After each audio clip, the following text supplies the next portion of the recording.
Wow, it's so hot here.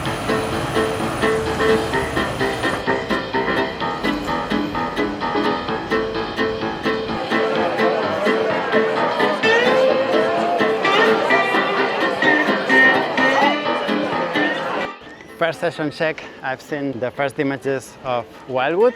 Previous night explaining the process and what's behind. Like raw footage, unfinished, a lot of just chromas around.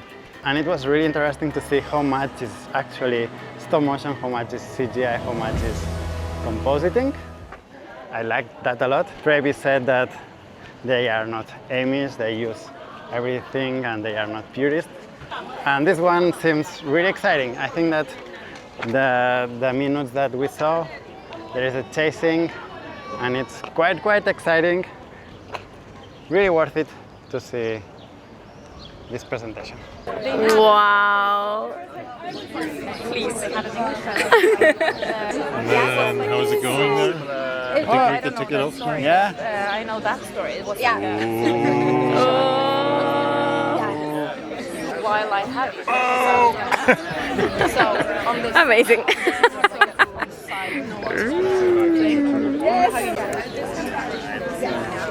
he's so light. Yeah, it's very light. So his body is made in Stockholm and his face. And I made the foot plates. Oh, in wow. metal. So I made that. Animator wants to Yeah. It's so light. Really light, actually. It's all wire inside, right? also Wow. super light. Yeah. Because we made 40. We were 3 people making 40 puppets. Okay. So it's all wire and yeah, you can move it. 2 other we did. She's our costume master here. Yeah, she had to redo this like 4 times. She was sending pictures. I was like, more. Bigger. Bigger. Yeah. Perfect, yeah. Meet little Oh, Winston. Lordy, he doesn't wear anything. Yeah, no silicone. No?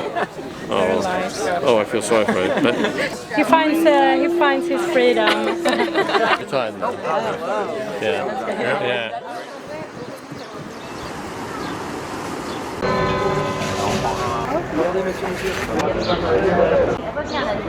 Pues ella es Lexi. Bueno, Insectario es un coming of age y es una historia que habla sobre un universo donde han desaparecido los insectos. Nuestro personaje trabaja surciendo, remendando a los insectos hasta que accidentalmente despierta a una polilla. Se necesita el color de los insectos para poder despertar a este universo. Tiene mucho que ver con cómo estamos viviendo hoy en día y con cómo están bajando las poblaciones de los insectos y cómo va a impactar esto en nuestra vida diaria. No sé si han escuchado, pero en Guadalajara, Jalisco, México hay una tradición increíble del stop motion y nada, queremos llevar a la vida nuestro proyecto. Estamos muy cerca, nos falta poquito para el financiamiento, así que si algún agente de ventas o algún distribuidor me está escuchando en este momento, súmate a nuestro proyecto, por favor. Y estamos esperando a que despierte este proyecto muy pronto.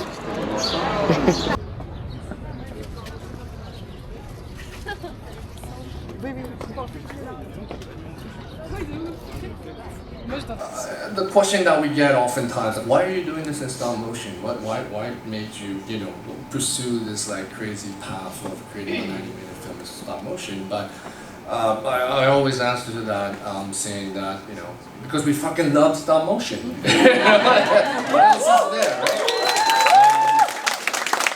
It's a great technique. It's a fabulous technique, but unfortunately to many people, it's considered to be something old, something maybe more nostalgic for a smaller audience. And we as a team really wanted to shatter that perception and create something very different. And it's a technique, as you're seeing here, it only allows us to finish shooting, 3 seconds a day, if we're lucky, that is. In a world where you could almost generate a film in like 3 seconds using AI, if you don't give a shit about quality. So we're doing something complete opposite from that. We really want to focus on the handmade like craft. It's a whole film about craftsmanship. Obviously, the protagonist is a craftsman. We also consider ourselves to be the craftsmen creating this film too. Once we had the pilot film out in the world, that was already 3 years ago, I immediately made a dream list of the actors I want to use in the film, and he was on the top. And our producers are amazing. So they took it seriously. They didn't think it was a joke. Well, they laughed, but they're like, okay, we'll try. And we started to find people that could potentially connect to him. And from a lot of coincidence, we were able to send him the video. And we just kind of waited, crossing our fingers. And the next week, we received information that he's interested, and we could get on Zoom with him. So we're like, okay, let's do it. I don't know if this is real or not, but even if it's fake, we'll just laugh about it. So we jumped on a Zoom, and there he was, and the rest is history. So yeah, it was really a miraculous experience for us.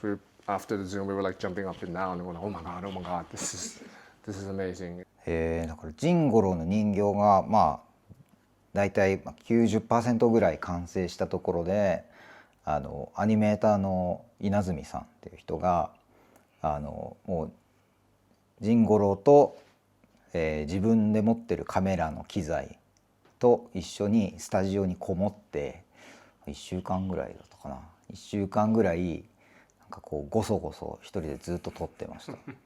Yeah, the big turning point was when our main animator, Inazumi, when the puppet was finished, like about 90%, it wasn't fully finished. He just like kidnapped him and went to the corner of the studio. He never came out for like 10 days. And then after that, he says, okay, I got this shot. And then he shared us this even more cruder version, of the action choreographies. And that was like a big sort of key sort of scene for us, which really helped us expand from there, the whole world of Hidari, which you saw in the proof of concept video. We feel like we could have never done it any other way, and it was quite scary and different. But then I think the kind of improvisation and like the fact that all the team member brought in there like 200% really resulted in a very meticulous and dynamic sort of film at the end. Can you explain some of the challenges of animating this kind of puppet with so many moving parts and mechanisms that it's a puppet in a puppet? Yeah. そうですね。Usually we use ball and socket everywhere, but the puppet maker doesn't want to show the ball and socket because it's modern techniques. Actually, we use the ball and socket, the hidden part like the shoulder or the back. So, but you see his leg is loose like this. Mm-hmm. So yeah, it's just the wooden nail. Yeah. So wherever it shows in camera, the puppet maker wanted to like how should I say it? Wanted to focus more on the aesthetic side of things than like the functionality. So that was a nightmare for the animators. And the sculptor, the puppet maker, his name was Yashiro-san, Takeshi Yashiro, and he's also director usually. But in our case, he's just focusing on the art department stuff and the puppet making. So he, he's a super nice guy, but he wanted to almost challenge the animators with this crazy sized puppets, and the animators were like, oh my god, this almost feels like 5 puppet in one. Like that's how much effort it takes to move this one guy. And as Iku was saying, like the ankle joints, these just goes in like one axis, and it's not freely moving. Also, again, the leg doesn't have any bones inside, so it's really just dangling. So all the scenes, we just need to make sure obviously there's a big tank, and also figuring out the ways that the feet naturally kind of hits the ground because it's basically just dangling. So that's why Inazumi-san, again the lead animator, he had to like practice a lot and almost become Jingoro before he can animate. So lots of technical challenges. Yeah, also like the wrists, because we made all the saws with actual materials like steel, and the puppet became a little bigger than what we imagined. The saw was too big, so the wrists started to like dangle down, and like, oh my god, like why did we do it with magnets? And then at the end we had to have like 5-6 more strings to pull it up, and yeah, there's a lot of technical difficulties in shooting this guy. In terms of history, we tried to mix real history with like fictional elements, and make it into like a more magical, action-packed entertainment piece. But I mean, Jingoro himself, people say that he actually did live in the 17th century, like 1600s. But then like the cat, that's modeled off of his actual sculpture called Nemuri Neko, which means sleeping cat, who's actually still sitting on top of the gate of Tokugawa Shrine in like Nikko Toshogu. It's like a World Heritage Site. So a lot of those elements, some characters are actually based off of his sculpture. So cat is there. And versus this other historical characters, like the whole Tokugawa family, like Ietsuna is like a child sort of shogun. He became shogun at like 10, and then his uncle Yorinobu, he's actually the villain. But also in history, he was said to be the most like violent kind of one out of the Tokugawa family. And then people say that there was an assassination attempt of him trying to kill the, child shogun. So that's kind of weaved together, within the sort of conspiracy in the story. And the climax, Edo Castle will transform and become this menacing, colossal robot and all of that. But that's all they're going to be related to the Great Fire of Meireki, which is said to be the largest fire that has ever happened in Tokyo. Edo used to be called, Tokyo used to be called Edo. And that was the biggest fire. So we're making the robot be the reason of the fire. So again, it's kind of like a, how should I say, more violent version of Forrest Gump. Like fictional, like reasoning behind like historical events and all of that. So if you know Japanese history, I think you'll kind of understand some of the multi-layers of the story. I think what we are doing here is probably complete opposite, trying to make the puppets look like puppets instead of like a human being, which is technically still probably difficult to do in CG, and also just dealing with puppets with this minimal sort of facial rigs. So hard to make expressions with this guy, and we need to figure out how we're gonna do that in our feature film, but it's challenging, but I think that's the fun and most intriguing part, about our film. So yeah. So please keep this way. I think it's worth it. And yes, thank you. And I wish the best of luck for you, and arigato gozaimasu for arigato gozaimasu.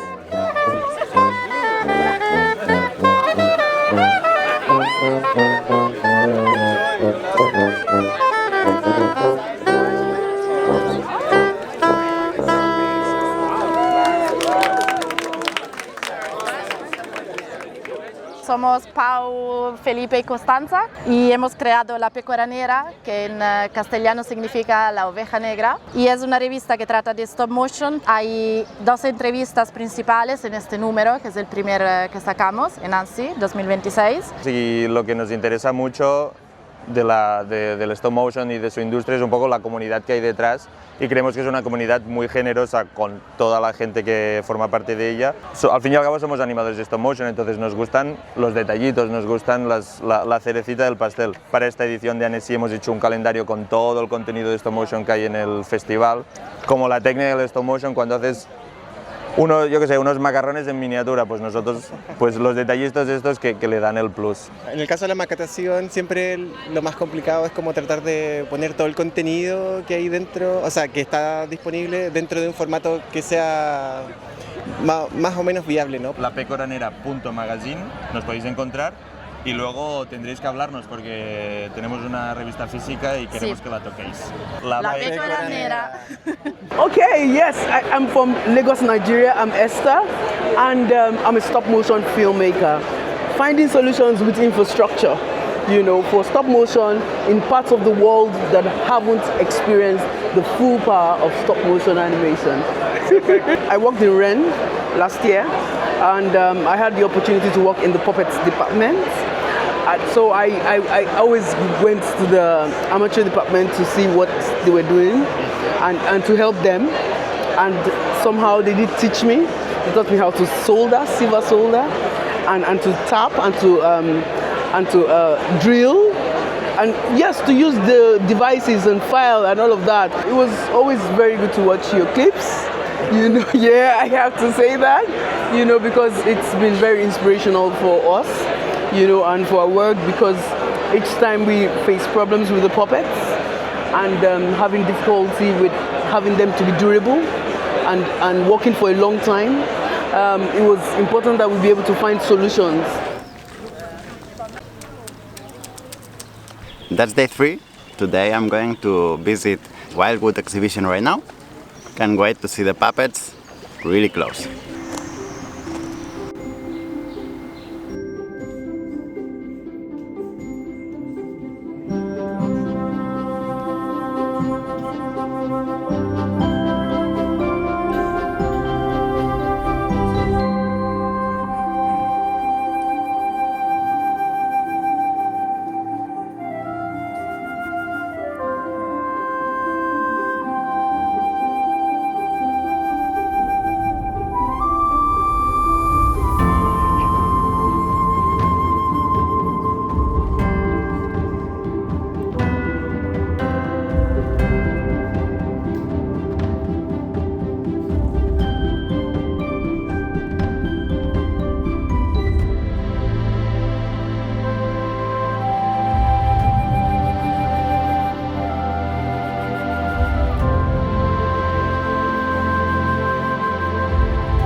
Estuve ahí casi 4 años.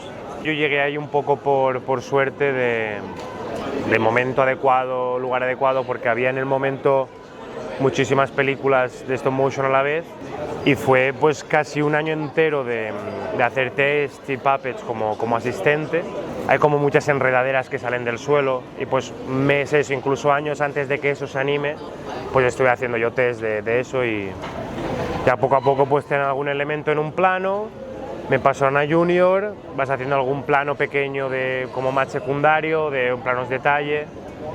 Y hubo un momento que hice muchos test con un puppet para ver si funcionaba o no, les gustó mucho y luego me empezaron a dar planos de ese puppet, luego me dieron una secuencia entera y ya con el tiempo pues subí a animador.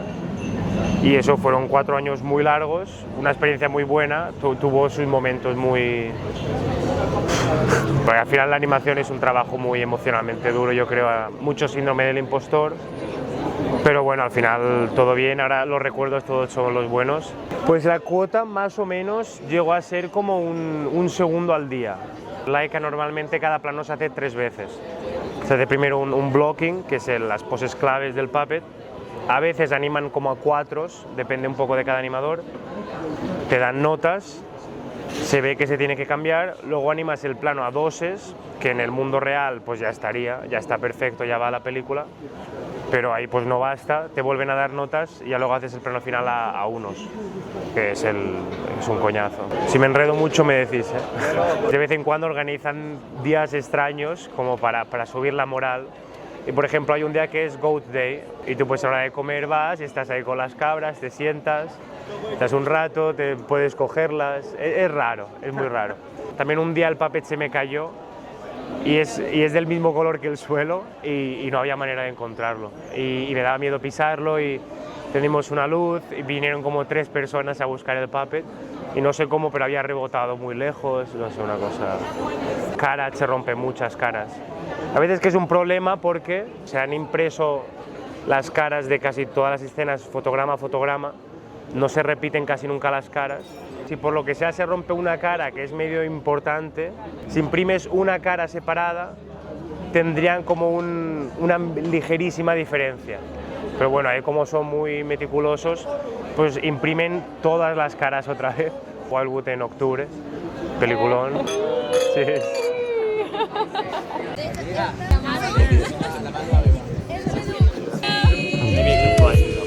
Make like this. Another one, the last one, the last one.